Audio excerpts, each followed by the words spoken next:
Good morning everybody. After focusing on the eyes that are looking through the blade of the sword in yesterday's drawing, I didn't really want to follow what I thought was a bit of an obvious route of doing like the eyes peering through the bushes kind of drawing for the word shy.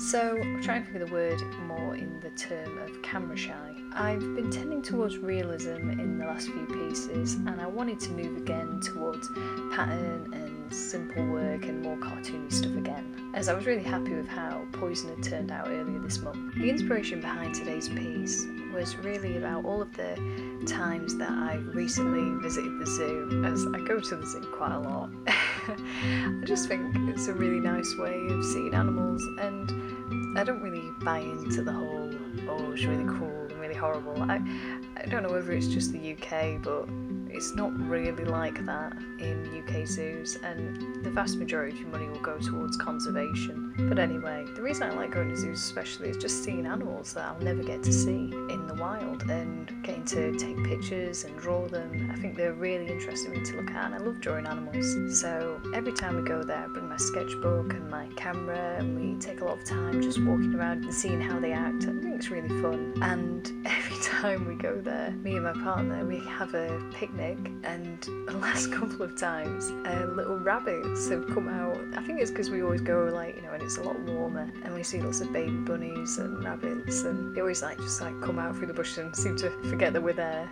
It's just a lot of fun just to sit there quietly and see them just messing about. They're just cute. So when I thought of camera shy, I was kind of thinking about that because I can never get a photo of them.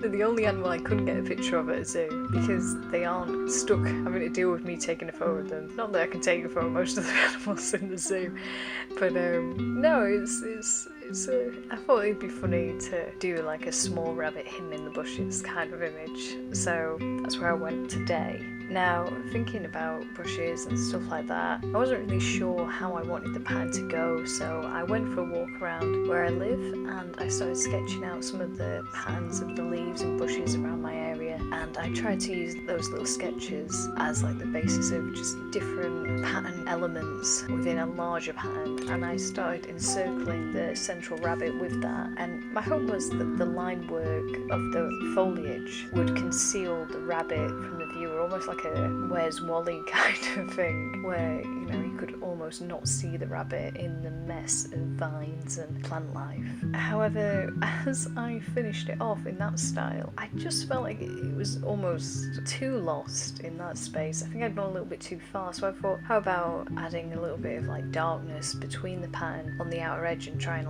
bring it in so you're almost seeing the light of a clearing through the gap of this pattern, and you're almost peering through into it, so it kind of almost feels like a singular scene that the viewer's looking into. I nearly coloured in every gap between the foliage, but as I was going, I began thinking, no, you're going to isolate it again, just in darkness this time rather than in the white space that you left. So I just did it around the outer edge to try and bring your eyes slowly from the outside to the inside of the image. I'm pretty happy with this piece. I think if I did it again, I think it would have been tempting to fill in the whole thing in black, but I'm not really sure. I think it would have been interesting to try it though and see if it did isolate as much as I imagined it would. I think maybe if I did so though, it would become more of a pattern than an image, which could have been fun as a repeating image. So maybe I will give it a go in the future. And that's really all I've got to say in this piece today. Thank you as always for listening, and I hope you keep up with the rest of Inktober. I'm looking forward to doing it. See you again tomorrow.